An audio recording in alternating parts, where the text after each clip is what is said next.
একটা কিছু রান্না করলেই মনে হয় তোমাদের সাথে একটুখানি শেয়ার করি, আর যখন একটু অন্যরকম কিছু করি তখন তো আরোই মনে হয়। তাই দেখো রান্না করতে করতেই হঠাৎ করে ক্যামেরাটা অন করলাম। অনেকটা রান্না এগিয়েও ফেলেছি। প্রথমেই কড়াইতে একটুখানি বেশি করে সর্ষের তেল, তারপরে গোটা গরম মশলা, তেজপাতা ফোড়ন দিয়ে দিয়েছিলাম বেশ খানিকটা পেঁয়াজ কুচো, তারপরে একটু আদা রসুন বাটা দিয়েছিলাম, টমেটো দিয়েছিলাম কুচো করে, তার সাথে দিয়েছিলাম ছোট্ট ছোট্ট করে কেটে রাখা আলু।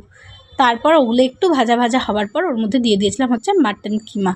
হ্যাঁ, আজকে বানাচ্ছি মাটন কিমা দিয়ে ঘুগনি। তারপর দেখো কীরমভাবে যেরকম হয় আর কি, দিয়ে এটা দিয়ে ভালো করে একটুখানি ভাজা ভাজা করে নিলাম। হওয়ার পরে তোমরা যেরকম ঝাল খাও সেরকম লঙ্কা দেবে, গুঁড়োও দিতে পারো, বাটাও দিতে পারো। আমি গুঁড়ো না দিয়ে কাঁচা লঙ্কা কুচিয়েই দিই, আমার মেয়ে খাবে বলে। তার মধ্যে রেগুলার যা মশলা হয়, নুন, হলুদ, লঙ্কার গুঁড়ো, কাশ্মীরি লঙ্কার গুঁড়ো দিয়েছিলাম, জিরে গুঁড়ো, ধনে গুঁড়ো, চিনি আর একটু গরম মশলার গুঁড়ো। এই সমস্ত কিছু দিয়ে ভালো করে কষিয়েছি। কষাতে কষাতে দেখো এরকম তেল ছেড়ে এসছে। ঠিক তারপরেই আমি দিয়ে দিয়েছিলাম আগে থেকে সেদ্ধ করে রাখা ঘুগনির দানাটা, মানে কড়াইটা, মটর কড়াই যেটাকে বলে। তো এটা তোমরা তড়কাটাও এইভাবে করতে পারো, সেক্ষেত্রে আর আলুটা দেবে না। পরিমাণ মতো জল দিয়ে দিও তোমাদের প্রয়োজন অনুযায়ী। আমি একটু বেশি করেই জল দিয়েছিলাম, কারণ মাটন কিমাটা যেহেতু আগে থেকে সিটি মারিনি। এটা তোমরা আগে থেকে সিটি মেরে তারপরেও কষিয়ে নিয়ে করতে পারো, কিন্তু আমি এরকম কাঁচাতেই করি।